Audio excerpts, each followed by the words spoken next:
Olá, vamos agora para a aula de número 7 da disciplina de Língua Portuguesa, Estudos de Texto. Na última aula, na aula de número 6, nós terminamos a nossa discussão refletindo um pouco sobre discursos. Discurso direto, discurso indireto e discurso indireto. Vamos recapitular, então.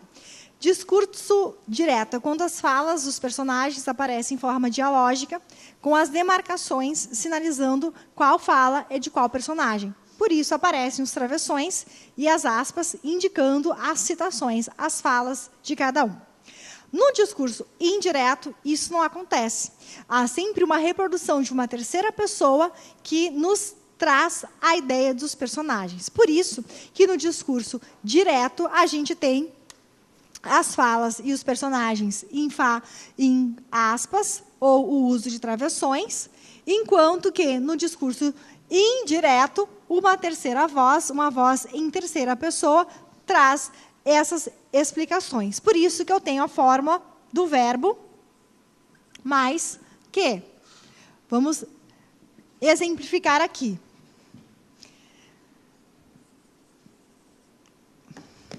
Discurso direto, então. Fala direta. Maria disse: estou feliz.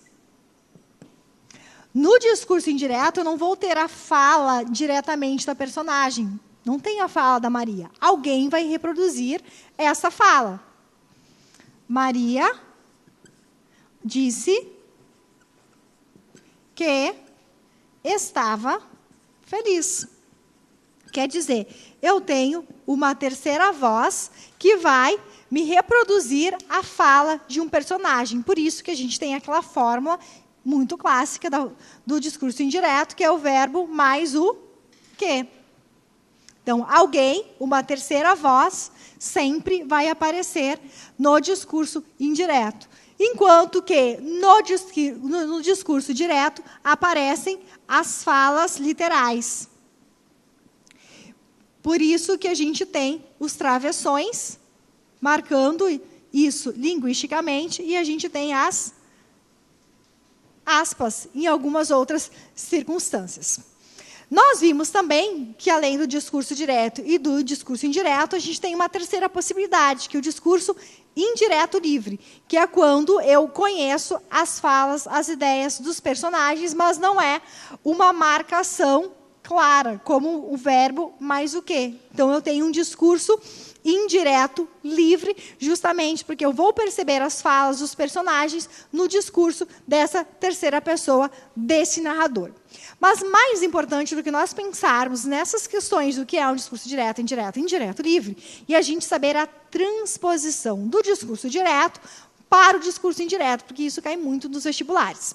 Então, esse é o nosso foco dessa primeira parte da nossa aula de hoje, da disciplina de língua portuguesa. Então, vamos lá, para a gente saber essas formas de transposição. Quando a gente fala de transposição de discurso, a gente mudar de um para outro, por isso que a gente diz transposição. Do discurso direto para o indireto, a gente sempre vai ter a primeira regrinha, vocês podem acompanhar lá na tela, que é a gente mudar, né? Transformar a fala direta, acompanha aqui comigo, na tela, transformar essa fala aqui, ó, direta, na voz de uma terceira pessoa que vai nos contar. Então, se eu tenho um discurso direto, o rapaz disse, 2 pontos, agora vem a fala direta, a fala literal. Eu não quero ir à praia.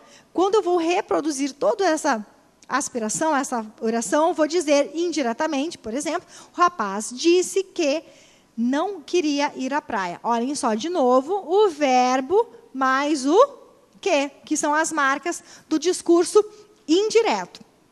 Então, aqui, primeira regrinha, no discurso direto, eu vou ter sempre a terceira pessoa. Quer dizer, eu não tenho a fala com os travessões e nem com as aspas. Eu sei porque uma outra voz indiretamente me contou o que o fulano, o que a Beltrana disseram. Isso é a marca do discurso indireto. Sim, perguntas aqui.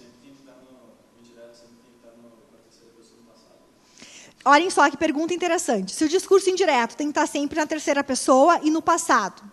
Tem que estar sempre na terceira pessoa. Sim, na terceira pessoa tem que estar sempre. Por quê, gente? Porque eu vou conhecer o que a pessoa falou, porque alguém vai me dizer. Então, é uma terceira pessoa que está reproduzindo o que o personagem disse. Mas tem que estar sempre no passado. Aí tem as regrinhas que a gente vai ver daqui a pouquinho. Depende qual é o tempo verbal no original. Então, algum tempo verbal vai ocasionar no discurso direto outro tempo. Nunca vai ser o mesmo. Geralmente vai ser no passado, mas tem vários tipos de passado, tá? Então, tem essas duas regrinhas, gente. Primeira regrinha fundamental, tá? No discurso indireto, eu nunca tenho a fala igualzinho. Alguém me conta o que o outro disse. Claro, tá? Mas nem sempre esse verbo vai estar no mesmo tempo verbal. No indireto, como é que eu vou fazer corretamente? Depende do verbo que estava aqui no discurso direto. Se eu tenho presente, eu vou ter um pretérito lá. Se eu tenho um passado aqui, eu vou ter outro passado lá. Regra básica, nunca vai ser o mesmo tempo verbal. O tempo verbal que eu usei no discurso direto não vai ser o mesmo que eu tenho no discurso indireto, certo? Respondida a pergunta? Não poderia, como se fosse que ele está feliz no momento que Maria disse que está feliz. Não pode, porque olha a pergunta, pessoal. A gente poderia, até vou colocar aqui no quadro para marcar. Se isso aqui poderia ser assim, ó. Maria disse que está feliz.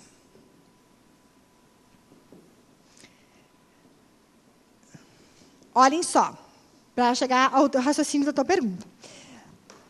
Eu tenho aqui o verbo mais o quê? Correto, nessa transposição do direto para o indireto. Só que aqui, gente, eu tenho, no discurso direto, o tempo presente do indicativo. Certo? Eu acabei de dizer que eu nunca posso passar isso aqui para o indireto com o mesmo tempo verbal. Presente, e aqui o que eu tenho? Presente.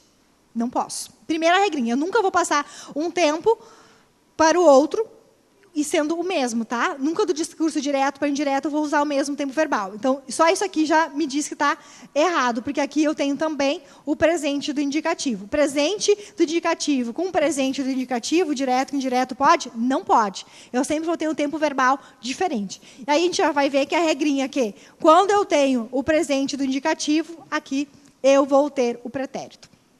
Já vamos chegar aí. Então, os verbos, gente, quando a gente muda do discurso direto para o discurso indireto, eu nunca vou manter o mesmo tempo, e às vezes nem o mesmo modo. Tá? Por isso que eu fiz aquele quadrinho das terminações na aula de número 7, para a gente decorar bem o que é presente, o que é futuro do pretérito, o que é futuro do presente, porque muda. Por isso que isso aqui estaria errado, porque eu não fiz a adequação do tempo verbal presente para o passado. Eu nunca vou manter o mesmo, tá? Gramaticalmente está equivocado. Errado. Então, essa aqui foi a primeira regra, gente. Quando eu mudo o meu discurso do discurso direto para o discurso indireto, eu sempre vou ter a terceira pessoa. Se eu colocasse essa frase aqui.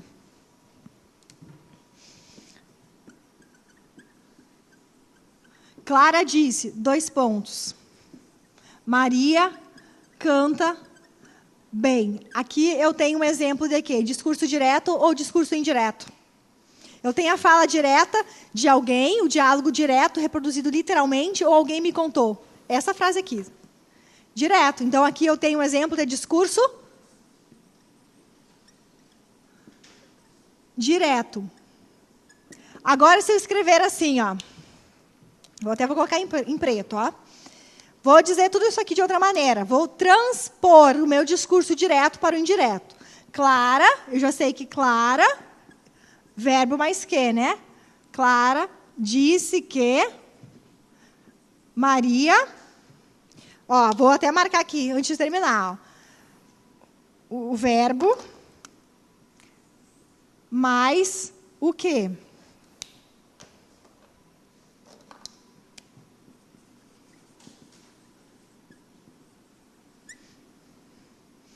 Aqui eu tenho exemplo de discurso direto ou indireto.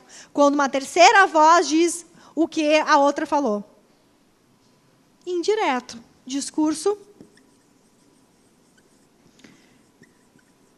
indireto. Agora vamos observar os verbos, tá? O verbo, gente, a gente sempre leva em conta o verbo do discurso direto, que é esse aqui. Esse verbo aqui, Maria canta bem, está no presente. Eu canto, tu cantas, ele canta, nós cantamos, eles cantam. Presente do indicativo. Quando eu faço a transposição do direto para o indireto, esse verbo aqui, do discurso direto, veio para cá. Mas como é que ele veio?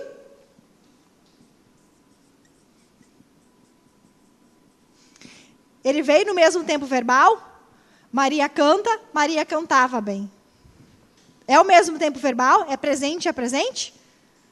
Não. Aí vem a regrinha. Ó. Quando eu mudo, o verbo muda o tempo verbal. Quando eu mudo do discurso direto para o discurso indireto, eu tenho mudança de tempo verbal. No caso, gente, a regrinha aqui, quando eu tenho o verbo, né, no discurso direto, no presente do indicativo, ele passa na forma indireta para o presente, pretérito imperfeito do indicativo. Ele, presente muda para passado. E aí, presente é pretérito perfeito. A gente já vai ver na sequência. Tá? Então, isso a gente tem que cuidar, porque nas provinhas mais marotas vai estar tudo certo, tudo certinho, mas vai deixar o verbo no presente. Por exemplo, Clara disse que Maria canta bem. E aí vai estar certo ou vai estar errado? Vai estar errado, porque tem regras de transposição de tempos verbais, do discurso direto para o discurso indireto. E é o que a gente vai ver daqui a pouquinho aqui, na sequência da nossa aula. Então, preste atenção nisso, porque é bem importante para vocês fazerem corretamente essas transposições e reconhecerem equívocos nas alternativas. Então, aqui, a segunda regrinha que a gente já está falando é que no discurso direto, então, eu tenho um tempo verbal, e no discurso indireto, quando eu faço a transposição, eu tenho outro tempo verbal. Então, de presente, eu não mudo para presente. De pretérito perfeito, eu não mudo para pretérito perfeito. De pretérito imperfeito, eu não mudo para pretérito imperfeito. Tá? Nunca vai ser o mesmo. Se tiver o mesmo, você já elimina a alternativa, porque vai estar errado. Cuidado, então, com isso. É isso que nós estamos chamando a atenção nessas informações que estão na tela para vocês. Não esqueçam, então, que os tempos verbais eles, não têm o mesmo correspondente. Quer dizer, sempre vai mudar o tempo verbal do discurso direto para o discurso indireto. Então, vamos ver agora, gente, essa telinha aqui é bem importante, são 4 regrinhas. Somente sobre os tempos verbais, tá?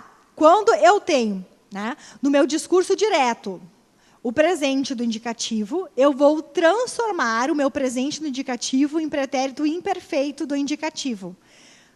Aqui, lembram? O pretérito imperfeito do indicativo eram aqueles verbos que terminavam em vá. Eu amava, tu amavas, ele amava. Ia, eu vendia, tu vendias, ele vendia. Eu partia, tu partia, ele partia. Tu partias, ele partia. Lembram? Por isso, nós colocamos isso lá naquele esquemão da aula de número 6. Então, olhem só. Vamos aqui marcar. Ó. Marca texto. Volta. Aqui. Eu tenho aqui o verbo gosto, né? É ele que nós temos que olhar.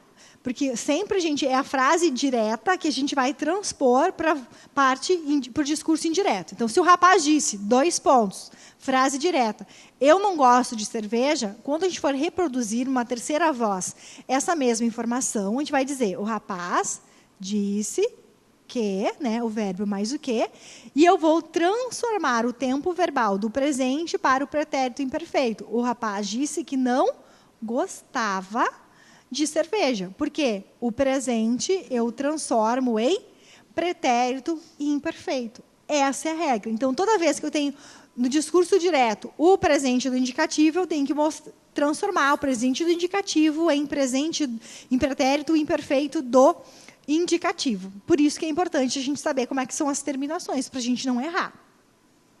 Agora, olhem aqui, né? Vamos marcar o verbo aqui. Ó. Eu precisarei de ajuda. Ah, eu tenho esse verbo aqui que está no futuro do presente do indicativo, que são aqueles que terminam em erei. Quando eu vou transformar essa fala direta no discurso indireto, eu vou transformar o verbo em presente do indicativo em futuro do presente para futuro do pretérito. Daí eu lembro que são aqueles verbos que terminam em iria, né? O rapaz disse que precisaria. Porque eu lembro, eu cantaria, tu cantarias, ele cantaria, nós cantaríamos, eles cantariam. Então, o futuro do presente é eu precisarei, eu cantarei, tu cantarás, ele cantará, nós cantaremos, eles cantarão. Com a, tio, o. Lembram? Quando eu transformo essa fala no discurso indireto, então eu mudo o presente do indicativo.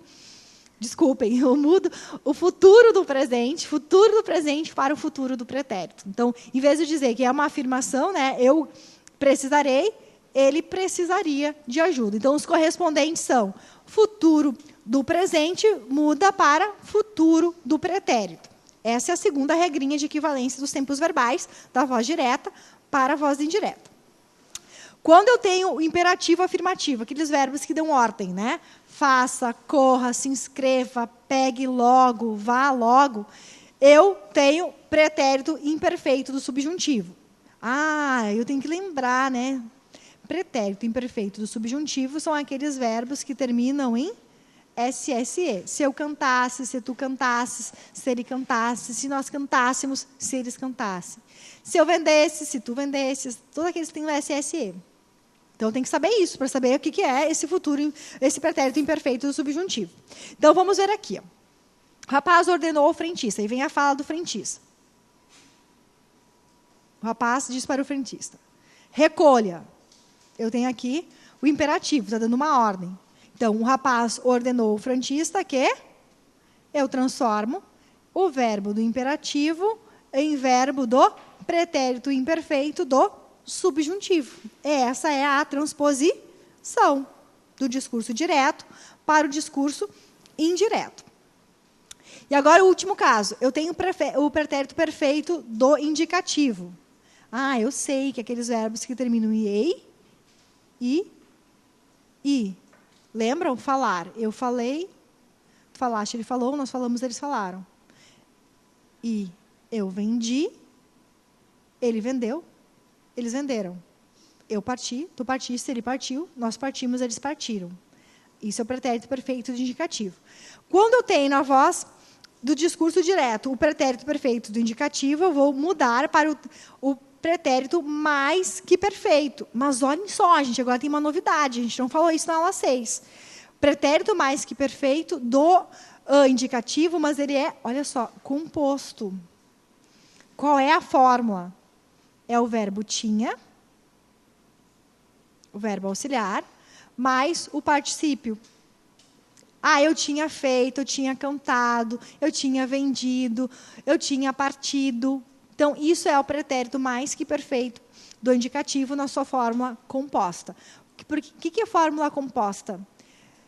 Quando eu tenho dois verbos, quando eu tenho um auxiliar e o verbo principal. Isso é fórmula composta, tá? Eu tenho dois verbos, um do ladinho do outro, mas eles juntinhos têm um significado só, tá? Gente, tempo composto, ó, eu tinha partido, eu havia cantado, eu tinha feito, eu tinha vendido, tá? São dois verbinhos, um do ladinho do outro. O que é o tempo simples? Só um verbo. Eu cantei, eu fiz, eu parti, eu colhi, eu dancei, eu amei. É quando eu tenho um verbo só, tempo simples. Quando eu tenho dois juntinhos, composto, tá? Fórmula composta. Então, vamos ver aqui. Ó. O rapaz disse ao frentista, eu nunca fui. Ó. Pretérito perfeito. Eu nunca fui até a rua à noite. Como é que eu transponho isso para a voz indireta? O rapaz disse que nunca tinha ido. O que eu tinha ido? Aqui, ó, o pretérito mais que perfeito do indicativo, mas a sua fórmula composta. Gente, isso a gente precisa decorar? Sim. A gente precisa fazer essas alterações corretamente. Porque, do contrário, gente, a gente vai sempre errar. Vamos fazer um exercício aqui juntos? Eu até vou usar o mesmo quadro para a gente pensar aqui. Ó. O que é discurso direto? Para o indireto, vamos fazer as fórmulas. Até já anotei uns exemplos aqui. Vamos ver aqui. Ó.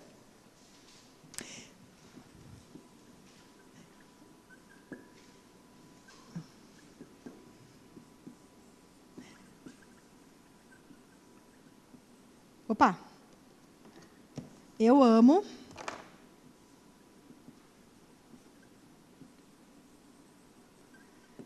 Tem um discurso direto, tem a voz. Janaína disse, eu amo minhas filhas.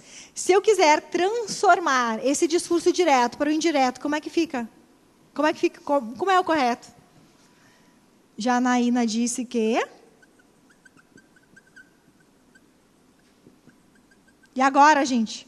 Ó, o disse mais o quê?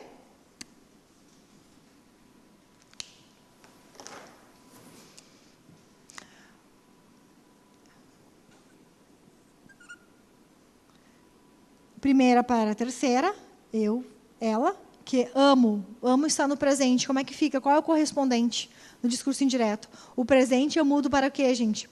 Olhem lá na tela. Pretérito imperfeito. Então, qual é o pretérito imperfeito? Aqueles que terminam em vaia.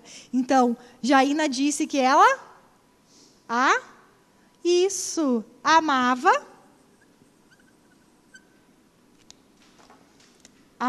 até vou marcar aqui, presente, pretérito imperfeito. Janaína disse que ela amava, e agora, os pronomes de primeira pessoa ficam de terceira. Minhas filhas ficam suas filhas. Disse que amava suas filhas. Isso é o correto, quer dizer, eu vou sempre transformar da primeira para a terceira pessoa. Eu sempre vou transformar verbos no modo indicativo, tempo presente, para modo indicativo, pretérito imperfeito. Isso tem que saber de cor? Tem que saber de cor, para não cometer o equívoco, para a gente não errar. Vamos mais uma? Vou apagar aqui e colocar outro exemplo.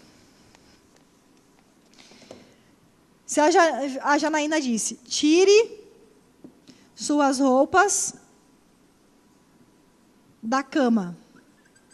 Deu uma ordem. Tire suas roupas da cama. Eu tenho aqui uma ordem, eu tenho o tempo o verbal, imperativo, afirmativo, né? Tire suas roupas da cama. Eu vou transpor essa fala direta no discurso indireto. Como é que fica? Olhem lá no quadrinho. O imperativo afirmativo eu transformo em pretérito imperfeito subjuntivo. Então, é aquele do verbo SSE, né? Janaína disse que tire fica tirasse suas roupas da cama. Quer dizer, eu aprendi que, quando eu tenho imperativo afirmativo, eu tenho que transformá-lo em pretérito imperfeito do modo subjuntivo, ou seja, aquele que tem sempre as terminações com S, S, E. Cantasse, vendesse, se eu cantasse, se eu vendesse, se eu partisse. Sim, Grazi.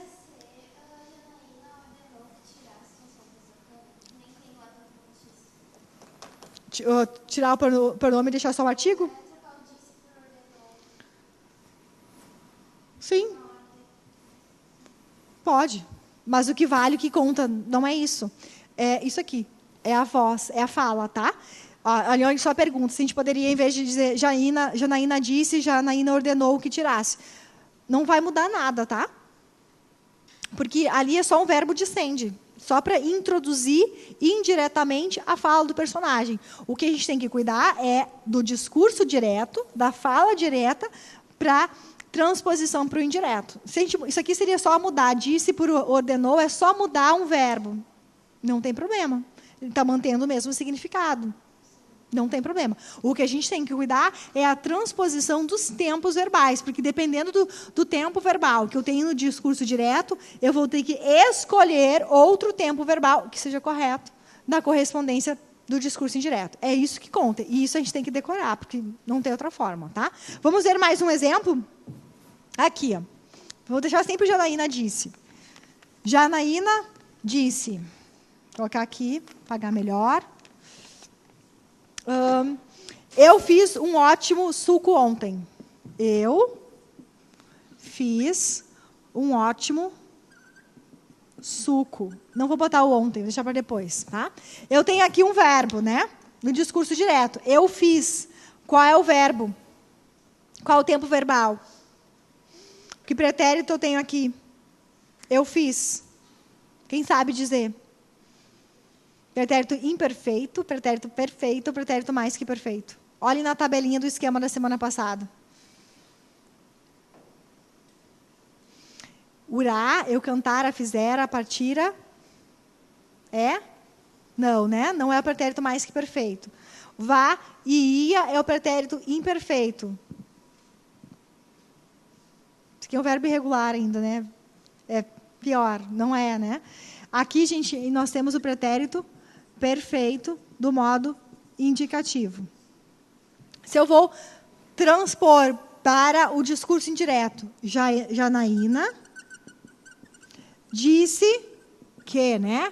Verbo mais o quê? Olhem no quadrinho lá na tela. O pretérito perfeito do indicativo, a gente muda para o pretérito mais que perfeito composto do indicativo. Eu tinha mais o particípio. Janaína disse que tinha mais o particípio do verbo. Qual é o verbo aqui? Tá, mas qual é o verbo?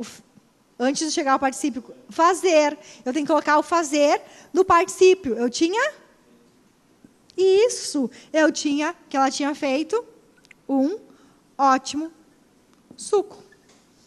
Quer dizer, a gente mudou o pretérito perfeito do indicativo para o pretérito mais que perfeito composto. E aí eu tenho que saber que o pretérito mais que perfeito composto é formado pelo auxiliar tinha mais o particípio. É isso. Isso pode parecer meio difícil numa primeira leitura, mas não é. É só a gente cuidar, ficar bem atento que quando a gente muda do discurso direto para o indireto, a frase direta que vai ser mudada, porque é isso que vai ser mudado, né? Muda-se do direto para o indireto, muda o tempo verbal também. E aí eu tenho que saber qual o tempo que eu vou usar. Eu não posso usar qualquer um. Regra básica, nunca é o mesmo tempo verbal. Sempre vai mudar. Mas como é que vai mudar? Aí a gente tem que saber esse quadrinho aqui. Aqui, então, só para a gente lembrar, então, que o pretérito mais que perfeito simples é aquele que termina em irá, né? Em todas as terminações. Cantara, eu cantara, tu cantaras, ele cantara, nós cantáramos, vós cantares, eles cantaram. E quando a gente tem o pretérito mais que perfeito composto, é sempre o tinha mais o particípio, né? Eu tinha, tu tinhas, ele tinha, nós tínhamos, vós tinhas, eles tinham. Cantado, vendido, feito, tá? Então, para que servem também essas abordagens dos tempos verbais? Para isso também, para a gente saber as correspondências entre os tempos verbais de um discurso para outro. Gente, outro detalhe bem importante quando a gente muda do discurso direto para o indireto. Os pronomes precisam ser trocados. Todos os pronomes de primeira e de segunda pessoas vão para a terceira. Quem são os pronomes? Quais são os pronomes de primeira pessoa? Eu e nós. Quais são os pronomes de segunda pessoa? Tu e vós.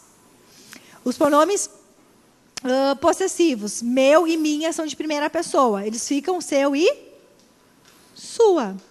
O teu e tua são pronomes de segunda pessoa, porque se referem ao tu, né? Por isso são segunda pessoa. Eles ficam seu e suas. Tudo fica na terceira, tá? Olhem só. O primeiro exemplo. O rapaz perguntou ao colega, o que é isto? No discurso indireto, o rapaz perguntou à sua colega o que era aquilo, né? Sua colega, terceira pessoa. Lembrando aqui, ó, tempo presente, o que é isto vira pretérito imperfeito. O rapaz perguntou à colega, onde você mora? O rapaz perguntou à sua colega, onde ela morava, porque sempre tem a terceira pessoa. Então, eu vou estar me referindo a alguém que falou, sempre vou estar me referindo a sempre terceira pessoa. Então, de primeira eu passo para a terceira. Então, aqui lembrando, gente, olha os correspondentes, né? Os pronomes de primeira pessoa, eu, me, mim, comigo, nós, conosco, vão ficar ele, ela, se, si, consigo, ou a, eles. Os pronomes possessivos, meu, meus, minha, minhas, nossos, nossos, nossos e nossas, ficam seus, suas, seus e suas. Sempre correspondência de primeira para a terceira pessoa.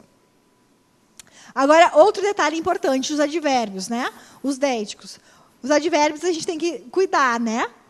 No discurso direto, os que dizem a referência ao lugar e ao tempo, hoje, aqui, agora, que marcam o tempo presente, têm que ser transportados para o passado, né? Olha um exemplo aqui. Ó. O rapaz solicitou, venha cá. Vem aqui, né, filha? O rapaz solicitou que sua filha fosse lá.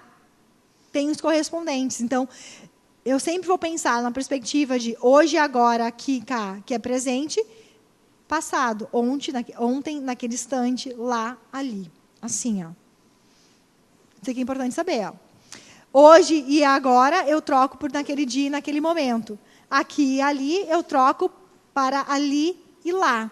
Amanhã eu troco para no dia seguinte. Então, são essas correspondências que a gente tem que cuidar. Exemplos, então, dos advérbios. Olhem só. Se no discurso direto eu digo, eu comecei minha dieta ontem, no discurso indireto, ela disse que começar a sua dieta no dia anterior. Porque ontem eu tenho que trocar para no dia anterior. Vou ali agora e volto rápido. Vou ali agora. Ela disse que ia lá, agora ficou naquele momento e que voltava rápido. Lembre que a gente está trocando também, né, os tempos verbais. Outro exemplo. Nós viajaremos amanhã. Futuro do presente vai para ficar futuro do pretérito. Nós viajaremos amanhã. Eles disseram que viajariam. Amanhã eu tenho que trocar para no dia seguinte. Então, são essas correspondências aqui que a gente tem que cuidar, porque são marcações, né, de tempo, né? O presente eu sempre vou trocar para uma expressão que remeta ao passado, mas eu tenho que cuidar as expressões de troca para ver quais são as corretas. Claro, gente, nós já falamos aqui, mas vamos retomar que no discurso indireto a gente não usa travessão e nem aspas, porque tem uma terceira pessoa reproduzindo aquele discurso, aquela voz. Olhem só, o rapaz solicitou, venha cá, filha. O rapaz solicitou que sua filha fosse para lá. Então, eu sempre vou ter a marca da terceira pessoa, e se eu tenho a terceira pessoa, eu não tenho razões para usar travessões ou aspas. Vamos ver agora se a gente conseguiu dar uma boa decorada em tudo isso? Gente, se vocês quiserem fazer perguntas, façam as perguntas pelo sistema também. Vamos ver aqui uma prova de 2017. Marque a alternativa correta que corresponda à utilização do discurso direto. Direto é a fala literal de um personagem. Qual dessas alternativas traz essa fala direta? Sobre o beijo, a moça afirmou o seguinte: quando desci do carro, fui imobilizada pelo desconhecido que me beijou. Ou, ele a havia beijado, após imobilizar a moça, o desconhecido a beijou.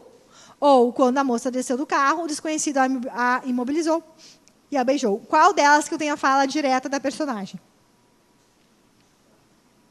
Muito bem. Isso aí, Leopoldo. Letra A. Olhem só. Por que eu tenho a marca do discurso direto? O que me faz marcar a letra A? Olhem só. Eu tenho a fala direta e ainda está demarcada por aspas. Aqui não tem como errar. Então, isso foi um concurso do ano passado, 2017.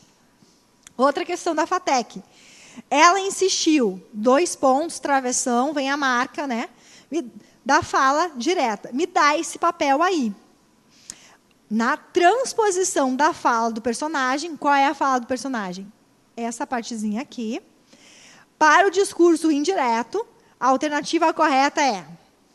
Então, se eu tenho a transposição do discurso direto para o indireto, eu tenho que mudar da primeira para a terceira. E eu tenho que cuidar os verbos. Aqui. Que tempo verbal eu tenho? Me dá esse papel aí.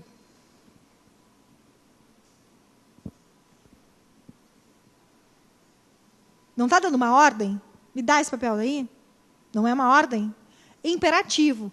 Imperativo, olhem só o que a gente troca, a gente já viu aqui, que o imperativo a gente muda para o pretérito mais que perfeito, do indicativo. Tinha feito, tinha casado, tinha entregue. Então, vamos ver aqui. Vamos voltar lá à questão.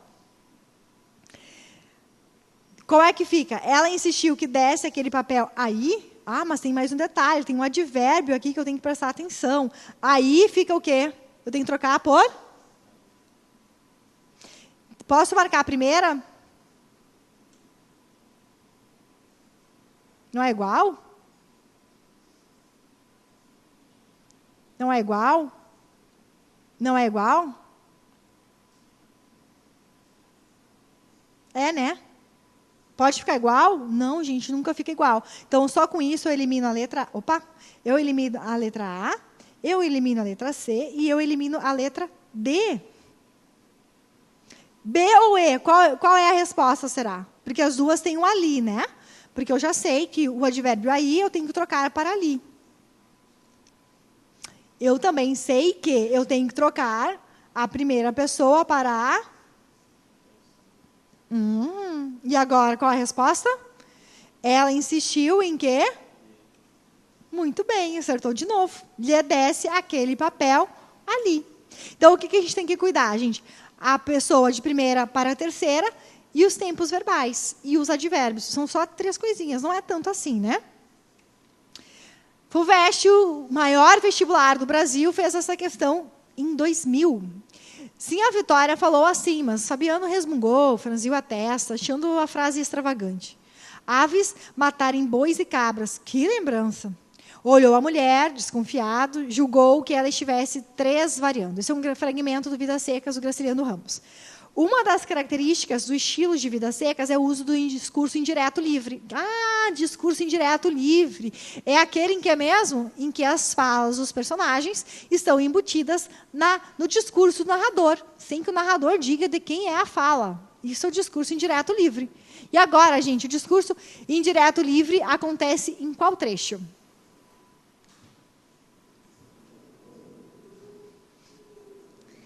Pensou certo quem pensou na alternativa da letra D. Olhem só. Vitória falou assim, mas resmungou, franziu a testa, achando a frase extravagante. Aves matarem bois e cabras. Ai, que lembrança. Isso aqui é como se fosse ela falando.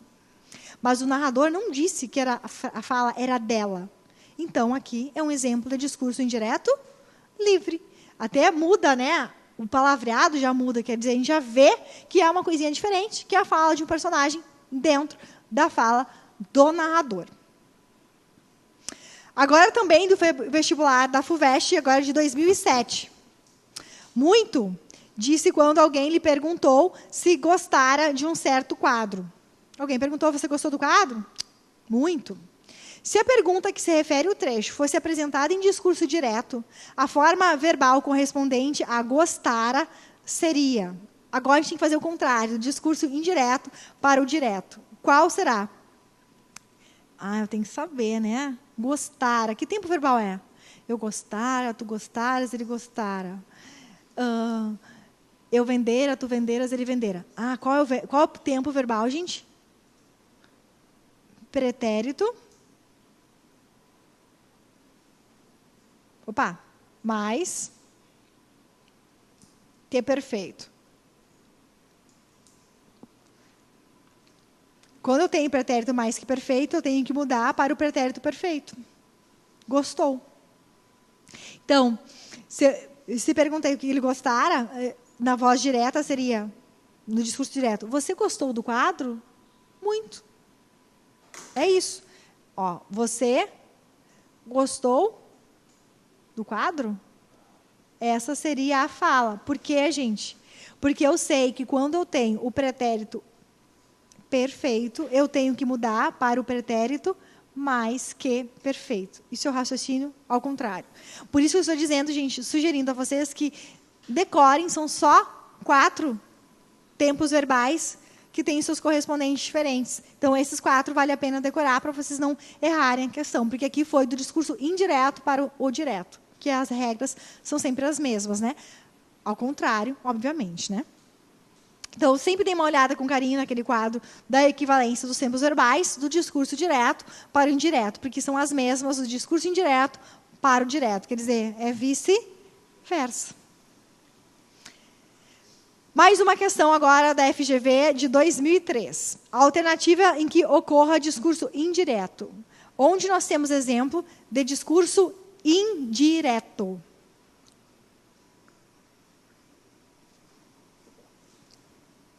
Perguntou o que fazer com tanto livro velho. Já era tarde, o ruído dos grilos não era suficiente para abafar os passos de Delfino. Estaria ele armado? Certamente estaria. Era necessário ter cautela. Quem seria capaz de cometer uma imprudência daquelas? A tinta da roupa tinha já desbotado quando o produtor decidiu colocá-la na secadora. Era então dia 1º? Não podia crer nisso. O discurso indireto, gente, ele aparece na letra A, ó, porque eu tenho. Ele perguntou o que fazer com tanto livro velho. Aqui, gente, ele está reproduzindo a fala de alguém. Aqui eu tenho o discurso indireto, livre. Aqui eu tenho o discurso direto. Aqui eu tenho a fala direta de um personagem. E aqui eu tenho o discurso direto. Então, só me sobra a alternativa da letra A, discurso indireto. Mais uma questão aqui, gente. Agora, IFTM Vestibular de 2015, nós temos um trecho da música Sinal Fechado, do Chico Buarque. Ó, é uma música, tá? Toda em formato de o quê? Diálogo. Olá, como vai? Eu vou indo. E você, tudo bem? Tudo bem, eu vou indo. Correndo pegar meu lugar no futuro. E você? Tudo bem, eu vou indo em busca de um sonho tranquilo. Quem sabe? Quanto tempo? Pois é, quanto tempo. Me perdoe a pressa, é a alma dos nossos negócios. Qual? Não tem de quê. Eu também só ando a 100. Quando é que você telefona? Precisamos nos ver por aí. Para a semana, prometo, talvez nos vejamos, quem sabe? Quanto tempo? Pois é, quanto tempo. Tanta coisa que eu tinha a fazer, mas eu sumi na poeira das ruas e aí segue. Cheios de travessões, marcando diálogos. Ele vai utilizar o discurso direto, indireto, indireto livre ou discurso alheio. O que é característico dessa canção? Discurso direto, porque nós temos as falas entre personagens que dialogam ali naquela canção. Bom, pessoal, essa abordagem bem rápida sobre os discursos direto, indireto e indireto livre são muito importantes para vocês saberem não só como se identifica um discurso, mas também para a leitura, né? Especialmente quando a gente lê textos literários contemporâneos que são escritos basicamente com a presença, com as marcas do discurso indireto livre. Então, preste atenção nessa aula, reveja o material da aula de número 6, resolvendo as questões que estão lá na sua apostila, e vamos dar conta agora de uma nova abordagem, especificamente da aula 7, que se refere, então, aos elementos linguísticos da descrição. Então, nós estávamos destacando também que os textos descritivos são aqueles textos em que a gente tem o objetivo de apresentar as propriedades, os aspectos, né, comuns de um objeto, de uma cidade, de alguém, sem ter preocupação em fazer as marcações, as evoluções no tempo. Então, de um certo aspecto, né, a gente não vai se preocupar com as relações de anterioridade e posteridade entre os enunciados de um texto descritivo.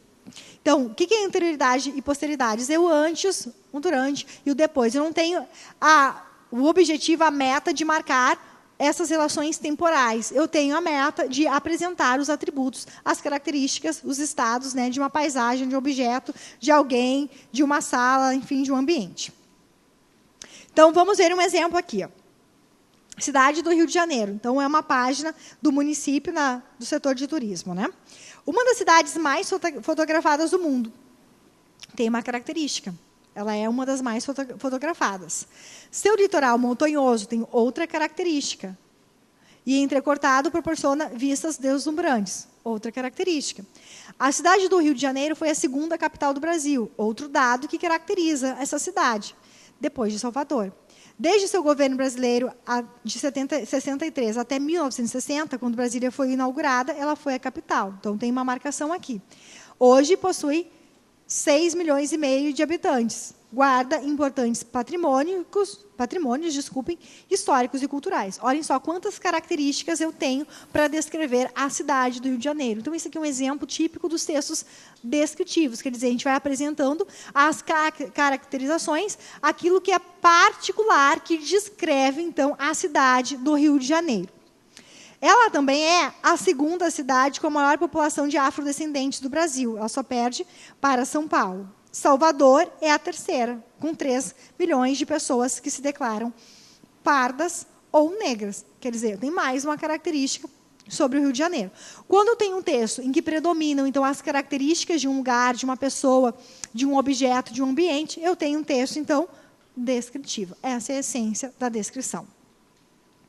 Então, eu vou ter aqui algo fundamental. Então, eu não preciso ter a progressão temporal, eu não tenho destacar, então, o que vem antes e o que vem depois. Eu tenho que destacar os atributos, as caracterizações do elemento que eu estou descrevendo. Olhem só outro exemplo para a gente ver que essas descrições elas são muito presentes, inclusive servem para as nossas redações. Olhem só. Aqui a gente está descrevendo um tipo de configuração familiar. Não sei se vocês já ouviram falar. DINC. DINC é um acrônimo, característica, em inglês para Double Income No Kids, ou dupla renda, duplo rendimento, sem filhos, no kids. É um termo utilizado para definições de padrões de consumo referentes ao perfil de novos arranjos familiares, ou seja, casais sem filhos. Também se usa DINC. Neste caso, traduz-se no Brasil como DINC, duplo ingresso, quer dizer, dupla renda e nenhuma criança. Olhem as características que vão sendo dadas a esse termo. Por isso que a gente também diz que, quando a gente caracteriza, a gente descreve o significado de um termo, a gente tem textos descritivos. É o exemplo dos dicionários. Por que os dicionários são exemplos clássicos de textos descritivos? Porque a gente tem uma série de palavras, uma série de verbetes, com significados possíveis para aquele verbete, né? 1, 2, 3, eles são numerados. Então, ali, a gente tem as descrições de significados diferentes para um mesmo termo. Isso é um exemplo de descrição. Não quer marcar uma relação temporal, como o termo era antes e como ele era depois, como era o cenário antes, como ele é agora. Não, essas marcações, essas relações de tempo, elas simplesmente não interessam. O que interessa, então, é apresentar uma caracterização daquele ambiente, daquele cenário, daquele termo, como é o caso aqui de DINC. O estudo da Escola Nacional de Ciências e Estatísticas, do IBGE, mostrou que o número de casais DINCs no Brasil dobrou de tamanho entre 96 e 2006, passando de cerca de 1 milhão para 2 milhões de casais nesse período. Ó, tem outro dado que caracteriza, que me explica, então, o quantitativo do que é essa comunidade DINC. A família DINC é um arranjo domiciliar, estou descrevendo mais um pouquinho, de 4% do total de domicílios brasileiros ocupados. Quer dizer, 4% da nossa população é formada por casais DINC. Quer dizer, vai mais um traço que me ajuda a compreender, me descreve o que são os DINCs. Além de casais ainda sem filhos, nesse grupo de consumidores incluem-se os casais homossexuais, pessoas de meia idade que já criaram seus filhos e casais que não querem ou não podem ter filhos. Quer dizer, eu trouxe vários outros atributos para ajudar o leitor a compreender o que são casais DINC. Então, gente, como é que a gente constrói um texto descritivo? Só por esses dois exemplos, o que descreve a cidade do Rio de Janeiro e este, que descreve o que é um casal DINC, a gente já sabe que frases curtas. Por que frases curtas? Porque eu tenho que facilitar a compreensão, meu foco é descrever, apresentar características, então eu tenho que ser mais objetivo, mais direto. Frases curtas. Muitas elipses verbais. O que são elipses verbais? Quando eu deixo de repetir um verbo porque ele é subentendido. Não preciso dizer... A cidade do Rio de Janeiro é a primeira com o maior grupo de afrodescendentes. A cidade do Rio de Janeiro é tal coisa. A cidade do Rio de Janeiro é... Eu vou tirando os verbos porque eles são subentendidos, eles não são necessários. Então, se eles não são necessários, eu tenho essas elipses verbais. Gente, as elipses verbais, elas basicamente aparecem nos textos descritivos. Nos textos narrativos, dissertativos e argumentativos, eu não vou ter recorrência de elipses verbais. Porque eu vou trazer outros elementos, outras informações, não sobre o mesmo referente. Então, não tenho tanta presença de elipses verbais. Os verbos são no presente e no pretérito imperfeito, justamente aqueles dois verbos, né, que dão a perspectiva de algo que, de fato, acontece, que dá algo que é mais certeiro, que é menos duvidoso. Então, se eu vou eu tenho um objetivo de apresentar características, eu não posso pensar, ele é marrom, não sei, era bege. Não, ele era preto, não, ele era cinza escuro. Eu tenho que ser mais preciso. Por isso, os tempos verbais do presente e do pretérito perfeito do indicativo. Abundância de adjetivos. Puxa, adjetivos. Quem é que lembra o que são adjetivos? É uma classe gramatical. Vamos ver se vocês aqui de Santa Cruz acertam. Adjetivos são a classe gramatical que nomeia seres, que indica circunstâncias de alguma coisa, que define o nome ou que apresenta atributos de alguma coisa. O que são adjetivos? Essa palavrinha é uma classe gramatical. O que ela faz? Atributos, ela apresenta qualificações positivas ou negativas de algo, de alguém, de cenário, tá? Então, isso são os adjetivos. Então, se eu quero descrever, nada mais lógico do que eu usar vários adjetivos que me ajudem a qualificar, a apresentar atributos sobre alguém, alguma coisa, um lugar. Esses adjetivos podem ser usados tanto no sentido denotativo quanto no conotativo, tá?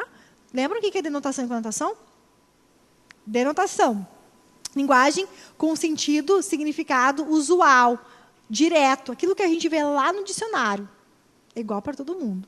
Conotativo são significações figuradas, não literais. São aqueles significados que a gente vai atribuindo com o tempo, né?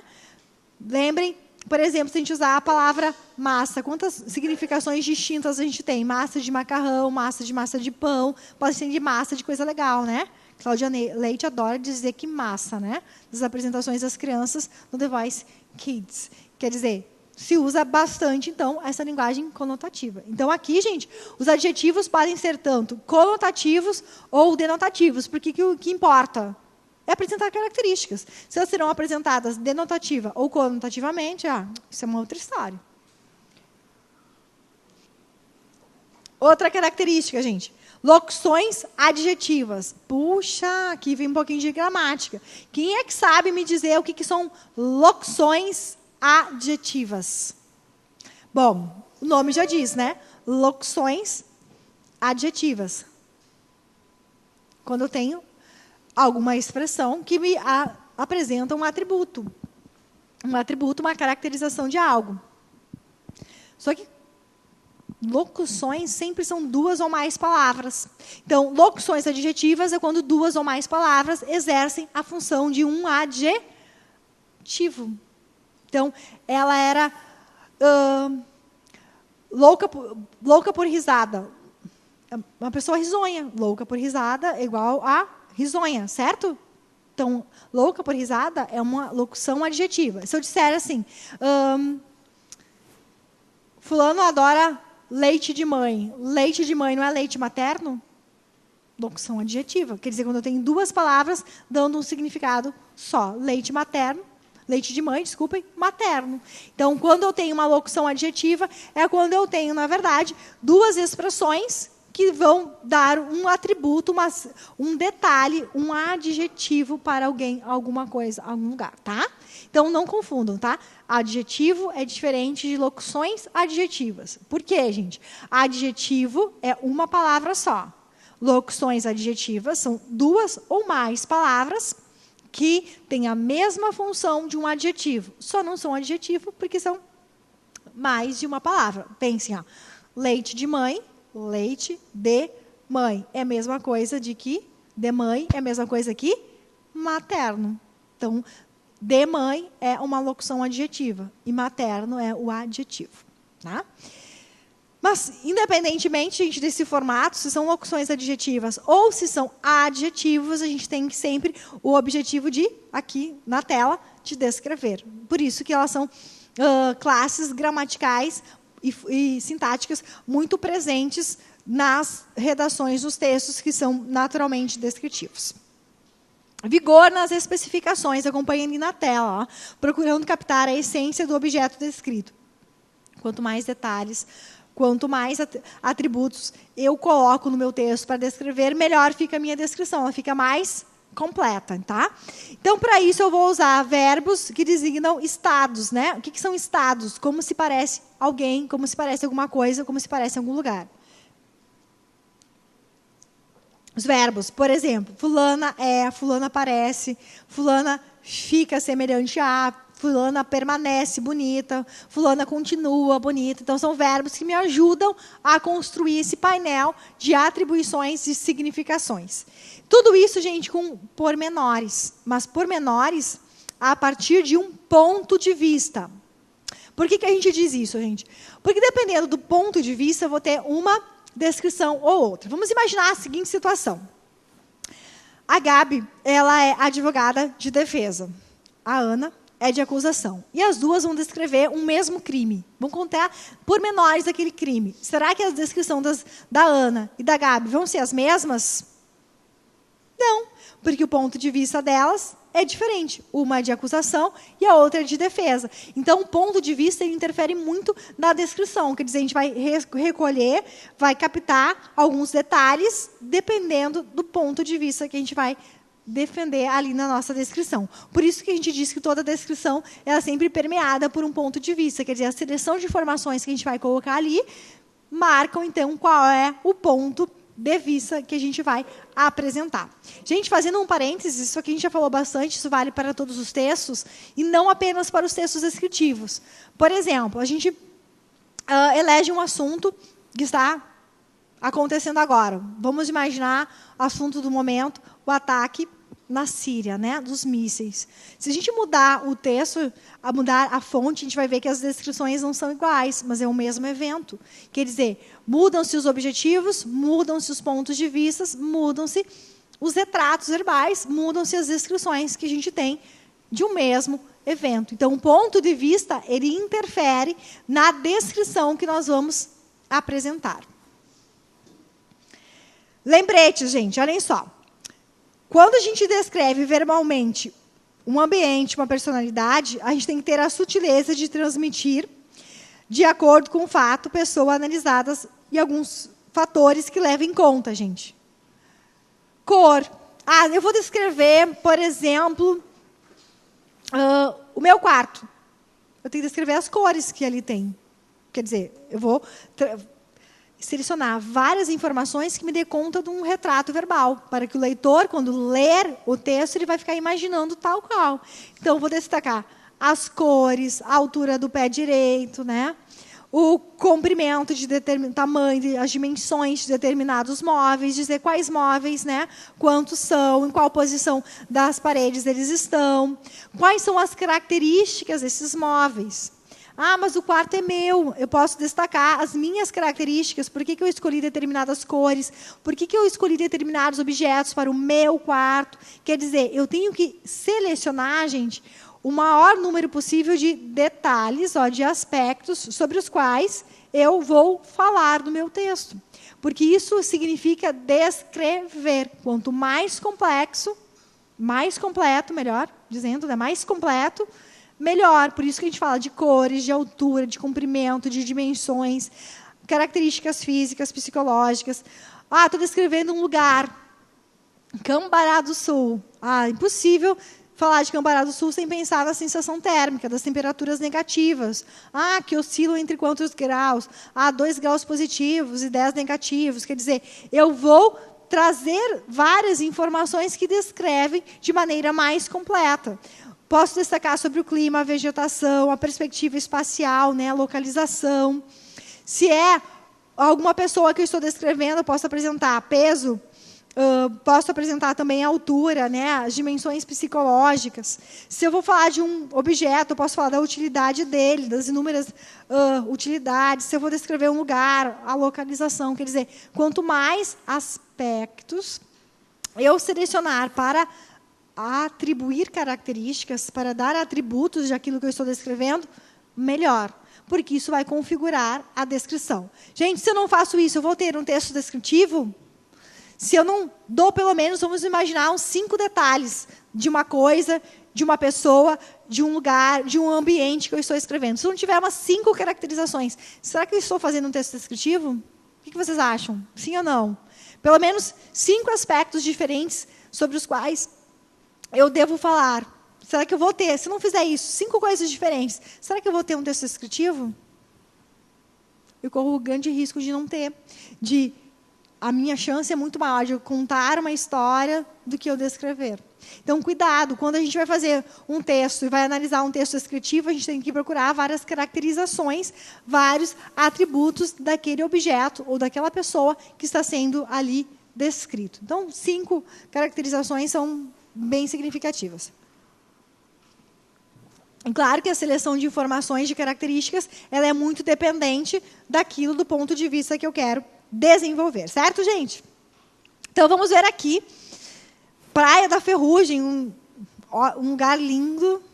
Sabem de onde é a Praia da Ferrugem? Alguém já foi? Qual estado brasileiro? Rio Grande do Sul, Rio de Janeiro, Santa Catarina, Espírito Santo ou lá no Nordeste? Na Bahia, por exemplo. Isso aí, Gabi. Santa Catarina. Então, vamos ver várias características, porque aqui é um exemplo de um texto descritivo que traz, então, vários traços que singularizam a Praia de Ferrugem. É uma das mais lindas e movimentadas do litoral catarinense. Ó, já tem uma característica, né? Na verdade, 2, lindas e movimentadas, né? É uma das 8 praias de Garopaba e está localizada a 7 quilômetros ao sul do centro de Garopaba, desculpem. Outra caracterização espacial, né? A localização. Sendo separada da praia de Barra por um pequeno cabo, um sambaqui, antigo cemitério dos índios carijós. Continuou, então, dando os detalhes da localização. É uma praia belíssima, com ondas perfeitas, para a prática de surf, com uma natureza exuberante e muito preservada. Olhem quantos detalhes apareceram aqui. Já foram bem mais que 5, né? Tudo isso para descrever como é essa Praia da Ferrugem. Conta com areias claras, água cristalina e um inesquecível pôr do sol na Lagoa Encantada. À noite, a avenida da praia é muito badalada, única praia onde acontece o carnaval de rua de verdade. A praia é vizinha da Praia da Barra, separada por uma lagoa que liga ao mar. Suas águas cor de ocre, descem das encostas pela Lagoa Encantada até o canal do Barradão. O tom da água originou o nome Praia de Ferrugem, habitada antigamente pelos índios carijós que deixavam várias marcas nas pedras do morro, que fica entre a Ferrugem e a Barra Sambaqui.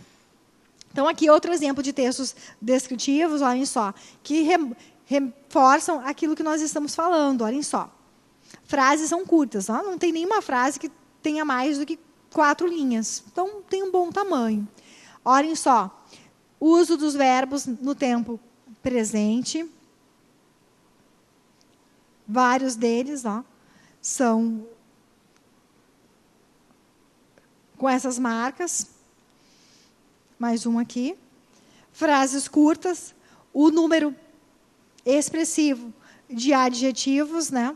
Olhem aqui, estou marcando, sublinhando, para caracterizar esse lugar. Quer dizer, eu tenho vários elementos que são típicos dos textos descritivos e que me ajudam a construir, então, esse retrato verbal desse lugar chamado Praia da Ferrugem. Então, quando a gente diz que a gente tem excesso de adjetivação, que a gente tem uso predominantemente do presente ou do pretérito, como a gente vê aqui, a gente está mostrando na prática que isso é uma marca dos textos descritivos, como aparece nesse exemplo aqui.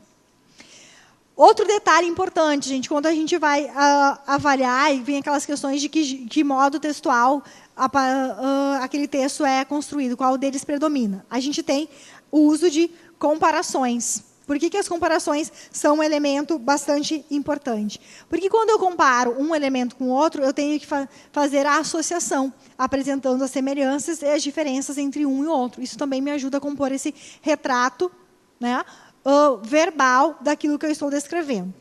As descrições, gente, elas podem ser objetivas ou subjetivas, dependendo do nosso objetivo, né?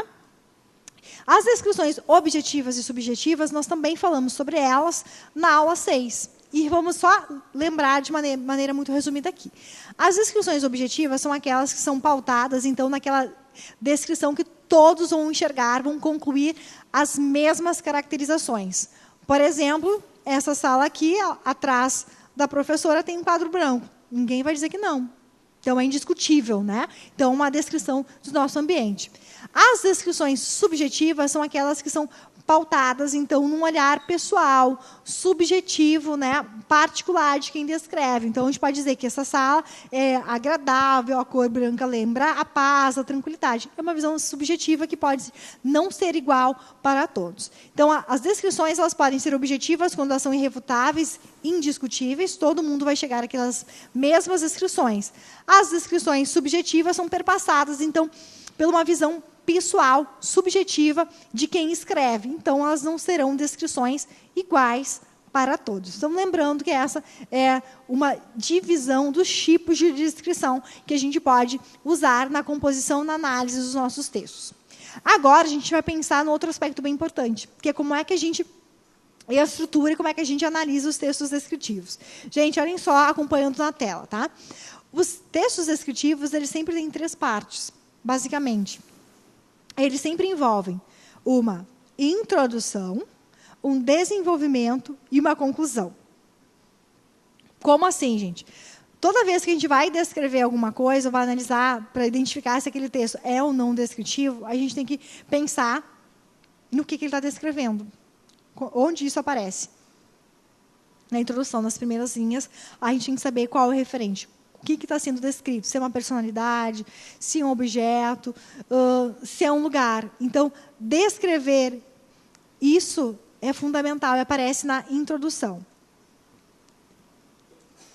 Quando eu vou apresentando os atributos desse objeto, desse sujeito descrito, eu faço esses detalhes com uma descrição objetiva ou subjetiva. Aí depende do meu ponto de vista. E eu sempre finalizo. Eu finalizo na conclusão, né, caracterizando, retomando as características do meu objeto. Então, por que é importante a gente pensar que os textos descritivos eles têm essas 3 partes? Porque em outros textos eu não preciso ter essas 3 partes, mas a descrição eu vou ter. Né?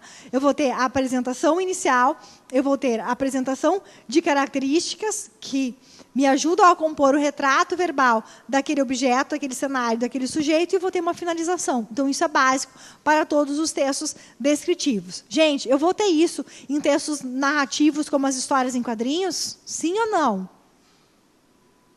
Não. Eu vou ter outros elementos fundamentais da descrição, da narração. Mas a descrição, não. Eu vou ter o início, o meio e o fim, apresentando o que vai ser descrito, apresentando as características e finalizando. Isso é uma marca fundamental dos textos descritivos.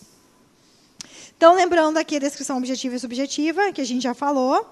Né? Aqui tem os exemplos, mas eu não vou falar sobre eles. Então, aqui. Agora, a gente já falou bastante em termos mais teóricos. Vamos pensar aqui em termos mais práticos. Né? A gente disse que os elementos comuns da descrição são os adjetivos e as locuções adjetivas. Já falamos o que são adjetivos e locuções adjetivas. Então, agora vamos pensar num exemplo mais prático disso, gente. Olhem só. Adjetivos e locuções adjetivas. O vaso chinês, adjetivo, com pinturas a óleo, é uma belíssima peça, em original do século XIX, representando um estilo clássico da estética barroca. Olhem só quantos adjetivos eu tenho. Então, isso é fundamental. Ah, mas eu posso descrever sem usar adjetivos? Até pode, mas vai ter que exigir muita criatividade para usar, por exemplo, só substantivos que descrevam. Muito difícil você construir um texto adjetivo sem ter a presença de adjetivos. Nós falamos também que uma das marcas dos textos linguísticos, uma das marcas, né, dos textos descritivos, um dos elementos linguísticos clássicos da descrição, são os verbos de ligação. Quem lembra quais são os verbos de ligação? Gente, isso é para decorar? Eu tenho que saber o que é o verbo de ligação. Porque se eu não souber o que é verbo de ligação, várias questões eu não vou entender, porque elas não vão explicar o que é um verbo de ligação. O que é um verbo de ligação? Nós já falamos isso em aula aqui. Quem é que lembra? Verbos de ligação, como o próprio nome diz, gente, eles só servem para ligar o nome ao seu atributo. Olhem só. nesse exemplo que eu estou colocando aqui no quadro. Maria é bonita. Eu tenho aqui um verbo de ligação. Por quê? Ele liga o meu nome, o nome Maria, ao atributo Maria bonita. É como se não precisasse do verbo. Ele só está ali para ligar o referente, o nome, ao seu qualificativo, ao seu atributo. Olhem aqui, outro. Carlos está doente. Eu tenho outro verbo de ligação, que só serve para fazer um meio de campo entre o nome e o atributo, a característica dele. Então, os verbos de ligação, eles só têm função de ligar, eles não estabelecem um sentido assim, de ação. Eles estão ali para fazer o link entre o nome e o seu atributo.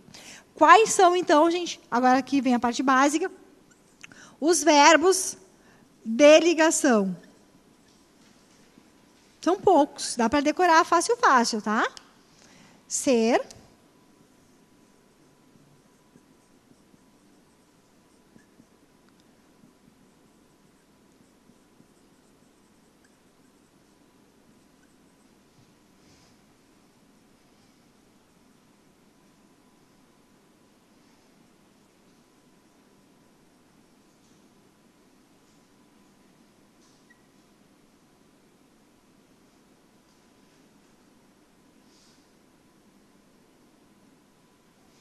ser, estar, ficar, permanecer, continuar, parecer e andar. Andar em alguns casos, tá? O andar, como no exemplo aqui, eu ando doente. Porque se eu disser assim, eu ando a cavalo, eu ando de bicicleta todos os dias, isso indica ação, movimento. Quando os verbos indicam ação, movimento, eles não são verbos de ligação. Então, por isso que a gente colocou essa observação aqui, que não é em todos os casos que o verbo andar será um verbo de ligação. Agora, os verbos ser, estar, ficar, permanecer, continuar e parecer, eles sempre serão verbos de ligação. Todo mundo entendeu aqui o que são os verbos de ligação? Então, eles são realmente muito frequentes nos textos descritivos, porque eles fazem um link, né, uma ligação entre o nome e o seu respectivo atributo. Né? É como se a gente pudesse, gente, tirar o verbo de ligação e não fosse alterar o sentido do enunciado. A gente compreenderia da mesma forma. Então, por isso, gente, que como faz uma ligação entre o objeto referente e seu atributo, eles são marcas frequentes dos textos descritivos. Vamos ver um exemplo aqui na tela? A universidade é a única, olhem aqui o verbo de ligação, é a única do interior de São Paulo a oferecer o curso de biblioteconomia. E fica a apenas 120 quilômetros da capital, continuando sua trajetória histórica de formar excelentes profissionais para as bibliotecas. Quer dizer, todos esses verbos aqui, né, eles me ajudam a situar o que é a USP, né, a universidade. Isso aqui é uma descrição da Universidade de São Paulo. Então, quer dizer, gente, que a gente precisa apenas usar verbos de ligação nos textos descritivos? Não, mas eles são marcas recorrentes, então é importante que a gente os utilize em algum momento. A gente também falou que um dos elementos linguísticos da descrição é usar verbos no pretérito imperfeito e no presente do indicativo. Então, lembram da aula número 6, que nós falamos das terminações. O que são os verbos, gente, do pretérito imperfeito? Quem é que lembra? Vou colocar aqui de branco. Pretérito imperfeito, os verbos que terminam em vá e que terminam em ia. Eu amava, tu amavas, ele amava. Eu vendia, tu vendias, ele vendia. Eu partia, tu partias, ele partia. Então, por quê? Né? Porque justamente esses verbos eles servem para designar coisas que aconteciam, que são habituais no passado. E o presente do indicativo é aquele que é o para as conjugações. Lembram? Eu canto, tu cantas, ele canta. Eu vendo, tu vendes, ele vende. Eu parto, tu partes, ele parte. Então, os verbos do presente e do indicativo, eles são importantes, porque eles dão uma ideia de certeza, de precisão àquilo que está sendo descrito. Eu não tenho uma dúvida. Eu tenho, então, uma certa assertividade. Então, por isso que eles são marcas linguísticas da descrição. Gente, estou falando de tudo isso, os elementos linguísticos típicos da descrição, porque quando a gente vai definir o que é um texto, depois, quando é um gênero, eu tenho que saber dessas marcas, eu tenho que saber o que é típico de cada grupo textual. Tá? Olhem um exemplo aqui de um conto. Olhem só, aqui apareceu Clarice Lispector com 2 S's, mas, por favor, a maioria dos textos, né, o nome dela é Clarice com C. Um pouco cansada, com as compras deformando o novo saco de tricô, Ana subiu no bonde, depositou o volume no colo e o bonde começou a andar. Recostou-se no banco, procurando conforto, num suspiro de meia satisfação. Aqui, gente, nós temos todas as marcas do pretérito perfeito, né? Que não apareceu aqui no quadrinho, mas também é uma marca. Vamos acrescentar aqui, pretérito perfeito. É uma marca também dos textos descritivos, porque o pretérito perfeito ele dá a certeza do que aquilo que aconteceu no passado. Então, a gente tem o pretérito imperfeito, o pretérito perfeito e o presente e o indicativo como as 2 marcas constantes dos textos descritivos. Se a gente for observar no exemplo anterior da USP, que vocês podem retomar aqui na tela comigo, a gente vai ver a presença aqui dos verbos no presente, que também são outras marcas que exemplificam, então, essa temporalidade como presente nos textos descritivos.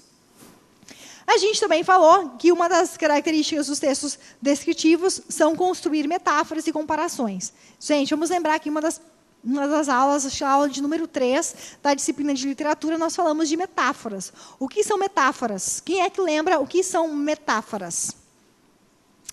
Entre aspas, vamos simplificar, comparações indiretas. Quando eu não uso a palavrinha como, por exemplo, Maria Clara é uma flor. Ah, Maria Clara é como uma flor. Ah, eu só disse Maria Clara é uma flor. Quando eu faço essas associações, comparando indiretamente, eu tenho uma metáfora. Então, as metáforas também são importantes porque elas nos ajudam a estabelecer elos, né? Maria Clara é uma flor. Maria Clara e a flor. E, então, eu levo em conta todos os atributos de flor, de ser bonita, de ser delicada, para Maria Clara. Mas eu digo isso meio indiretamente, por isso a figura de linguagem metáfora, que é uma comparação indireta, uma comparação bem sutil, uma associação sutil entre 2 referentes, a flor e a Maria Clara. Maria Clara é uma flor. Por que a comparação indireta também? Porque ela nunca tem a palavra como, tá? Nunca vai ter a conjunção como. Vai ser sempre Maria é uma flor. Maria é a mãe. É igual, é parecida. Então, vai ser sempre mais sutil.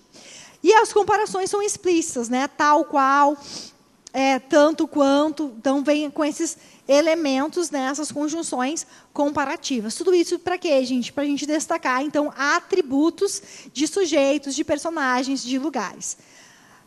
Olhem um exemplo aqui. Acompanhem na tela comigo. Assim como no Carnaval do Rio de Janeiro, em Salvador, a alegria também é contagiante.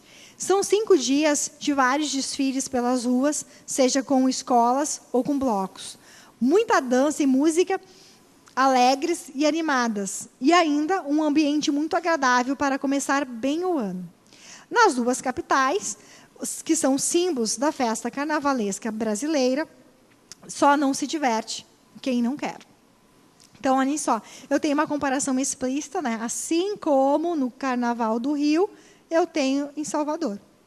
Comparação direta. Então, isso também me ajuda a trazer os atributos de algum local, né? E vai descrevendo sempre, né, com orações curtas, fazendo essas comparações para elaborar uma imagem mental do leitor, né, associando as 2 cidades com algo que é parecido, que é comum entre o Rio e Salvador, Rio de Janeiro e Salvador. Bom, aqui o que é importante a gente pensar, pessoal? Os gêneros textuais. descritivos. Puxa, professora, o que são gêneros textuais? A gente falou até agora da descrição. Descrição, gente, é um modo de organização. Quando a gente fala de descrição, de narração, de dissertação, de argumentação e de injunção e prescrição, que foram conteúdos da aula de número 6, a gente estava falando dos grandes modos de organizar as ideias, que estão relacionados ao nosso grande objetivo geral. Objetivo geral. Objetivo geral. Estou repetindo de propósito. Porque os modos de organização eles sempre dão conta do objetivo da meta geral, aquilo que eu quero primeiro. Enquanto, gente, que os gêneros textuais, eles são bem mais específicos. Quer dizer, eles vão atender a objetivos muito particulares. Eu tenho o objetivo de descrever a cidade de Santa Cruz do Sul. Beleza, vamos recorrer, então, ao modo de organização textual da descrição. Muito bem, resolvi uma parte da questão. A segunda é bem mais particular. Eu tenho que saber qual gênero textual eu vou descrever a cidade de Santa Cruz do Sul. E aí eu posso descrever a cidade de Santa Cruz do Sul, por exemplo, através de um diário de 7 dias em que eu estive na cidade de Santa Cruz do Sul. Não, mas eu posso pensar num relato. Eu posso pensar num retrato falado da cidade de Santa Cruz do Sul. Eu posso pensar numa espécie de folder de roteiro turístico de Santa Cruz do Sul, não posso? Já falei de 3 coisas diferentes, que são particulares e que têm regrinhas diferentes. Eu falei do diário, eu falei do relato e eu falei do folder. Quando eu falo de relato, de folder, e eu falo de diário, que têm características próprias, particulares, eu estou falando de gêneros textuais, que, em comum, todos esses 3, o relato, o diário e o folder de material de turismo, todos eles têm como objetivo geral descrever alguma coisa. Então, gente, vamos fazer um esquema aqui para a gente facilitar a nossa compreensão, para a gente não confundir gêneros textuais com modos de organização textual. Por quê, gente? Porque o Enem vai trabalhar muito com gêneros textuais. E aí, quando eu sei o que tem, que cada um pertence a qual grupo, é muito mais fácil. Então, vamos pensar o seguinte. Vamos fazer um desenho aqui, esquemático, para a gente diferenciar esses 2 aspectos.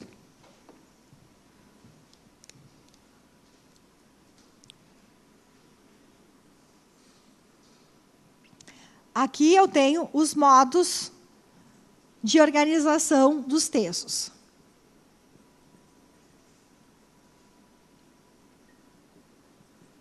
Que é o bolo maior, bem grandão. E aí nós aprendemos que esse bolo maior, bem grandão, ele tem quantas possibilidades? Quem sabe me lembrar? Ele tem o quê? O que a gente está conversando hoje? Ele tem a descrição, certo? O que mais? Quando eu quero contar uma história, como é que a gente chama? Isso! Eu tenho a narração.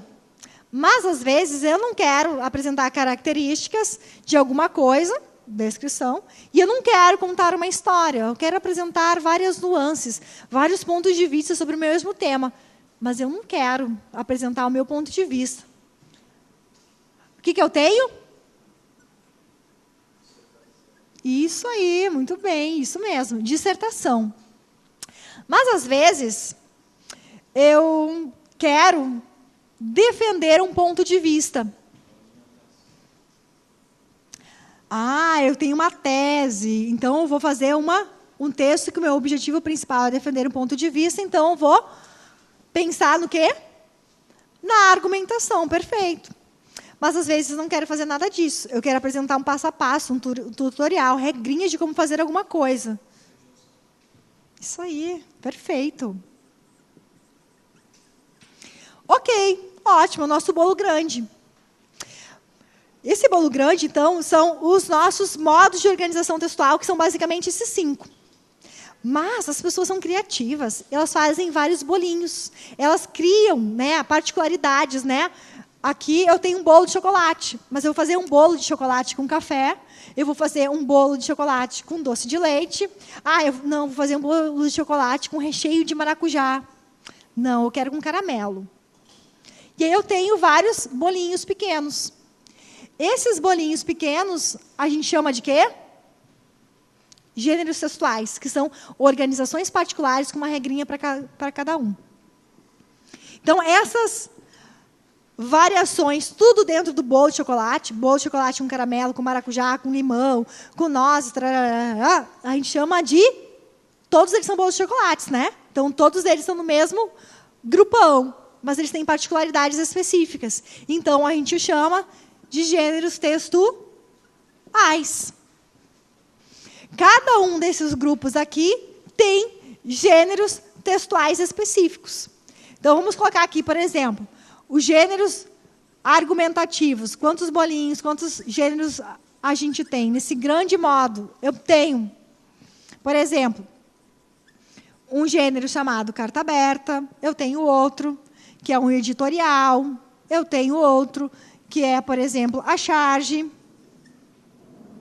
Todos são argumentativos. Eu tenho uma outra variação, que é o artigo de opinião. Então, aqui, gente, quando a gente fala artigo de opinião, charge, carta aberta, editorial, nós estamos falando de gêneros textuais ou de modos de organização textual? Quem sabe?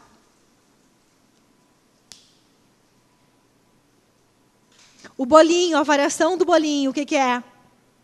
Gênero textual ou modo? Dentro desse grupão aqui, ó, desse bolão chamado argumentação, eu tenho os bolinhos, que são particulares. Dentro desse bolão, o que eu tenho? Gêneros textuais ou eu tenho modo de organização? Isso, pode falar mais alto. Gêneros. Então, pense assim, o bolão, né, são só 5 fatias. Mas dentro dessas 5 fatias, eu posso pegar o meu bolão de chocolate e fazer uma parte com maracujá, outra com coco, outra com limão, outra com caramelo. Cada um é diferente, de um sabor diferente, de uma natureza diferente, particular. Então, são os gêneros textuais, são a organização particular, mas dentro do mesmo propósito. Todos são bolos de chocolate. Então, a argumentação, todos querem defender um ponto de vista, mas fazem com estratégias, com elementos linguísticos diferentes. Cada um é diferente do outro. Então, esses detalhezinhos bem particulares estão nos gêneros textuais. Então, vamos colocar aqui uma cola para nós, tá? Quando a gente fala em gêneros textuais, nós estamos falando de organizações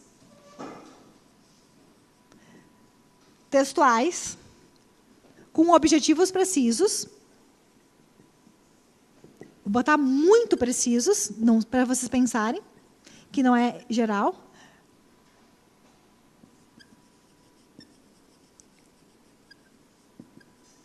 E com elementos linguísticos próprios, que a gente precisa reconhecer. Gente, acompanhando aqui o que nós temos na tela, isso aqui é muito importante, essa diferenciação que nós estamos fazendo agora entre modos de organização textual e gêneros. Por quê, gente? O Enem, só no Enem de 2017, nós tivemos 5 questões relacionadas à argumentação e 5 questões abordando, então, gêneros diferentes. Folder e cartaz, que são, então, outros tipos, né, outros gêneros textuais, que têm, então, objetivos muito precisos, né, e elementos linguísticos próprios. Por exemplo, é muito raro a gente ver um cartaz de uma campanha publicitária que não tem um desenho, não tem uma imagem. É uma linguagem ali, mista, né? Linguagem verbal e linguagem não verbal. Então, a gente saber reconhecer esses elementos linguísticos também é importante para a gente entender como que os textos se organizam. Mas, para isso, eu também tenho que compreender que eles vêm de um objetivo geral. Então, quando a gente fala de modos de organização, a gente vai falar sempre de objetivos. Vamos corrigir aqui. Objetivos e traços gerais dos textos. Aquilo que é comum para todos. Quer dizer, então, que no modo de organização, argumentação, eu tenho, tanto no editorial quanto na carta aberta, na charge, no artigo de opinião, objetivos e traços gerais. Mas cada um desses, o artigo de opinião, a charge, a carta, o editorial, eles vão ter características que eles são próprias e que eu preciso compreender para ler bem e para não marcar as alternativas incorretas na hora da prova. Gente, o Enem exige muito isso, tá? Então, nas sequências das nossas aulas, quando o conhecimento vai se tornando então mais aprofundado, a gente vai ver cada um desses. Quais todos também não vai dar, mas vão ser aqueles que são recorrentes das últimas 10 provas do Enem. Então, a gente vai aprender muita coisa sobre propaganda, publicidade, cartaz, anúncio, que tem características próprias. Histórias em quadrinhos, charge, tiras, né? Tem muita tira que está aparecendo no Enem, então a gente vai aprender as particularidades de cada um deles para a gente acertar lá, para vocês acertarem, com certeza, as questões dessas provas. Então, voltando, feito esse parênteses, gente, quando a gente tem nesse grande grupo de textos, né, descritivos, a gente vai encontrar vários gêneros textuais específicos com características próprias, que são todas elas marcadas pela descrição. O diário, olhem na tela. Relatos de viagem. Lembram, para quem assistiu a aula de literatura, aula sobre o quinhentismo, a carta de Pero Vaz de Caminha, era um texto essencialmente descritivo, porque ele era um relato de viagem. As biografias e autobiografias que contam pormenores, né, da vida de alguém. As notícias também têm descrição, apesar de terem narração também. Os currículos são também descritivos. As listas de compras, aquelas listas de compras que a gente coloca na geladeira, né, para a gente não se perder na hora de ir ao supermercado, são textos descritivos. Os cardápios, os menus, que quando a gente vai a um restaurante, a gente vê o que eles apresentam, né, as descrições dos pratos, são textos, exemplos, né, de textos descritivos. Os cardápios, então, é um gênero textual. E os anúncios de classificados, sabe, no jornal que tem as referências, as características da moto, o ano, a quilometragem, o estado dessa moto. Então, são textos então, que exemplificam gêneros textuais em que a descrição ela é predominante. Tá? Mas não esqueçam que, no caso aqui da notícia, a notícia ela tem descrição, mas ela é essencialmente narrativa. Vamos agora, finalizando esta aula de número 7 da disciplina de língua portuguesa, vamos ver algumas questões comentadas. Sobre o texto do tipo descritivo. Gente, descritivo, então, está pensando nesse grande bolo, modo de organização textual, esses objetivos, então, que são sempre gerais, que cabem a quaisquer gêneros textuais em que há predomínio, então, da descrição. Então, vamos voltando à questão aqui. Sobre um texto do tipo descritivo, é correto afirmar o quê? Olhem só, por eliminação, a gente já vai destacar que é narrar um fato fictício? Não, ele não quer contar. É explicar um assunto e discorrer sobre ele?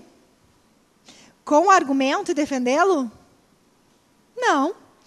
É completar os elementos da narrativa com a caracterização de personagem, de ambiente, para transmitir dados significativos sobre as personagens? É indicar como realizar uma ação com linguagem simples, dando ordens? Não, isso aqui são os textos injuntivos. Ou a principal característica é fazer a defesa de ideias ou um ponto de vista. Isso aqui é argumentação.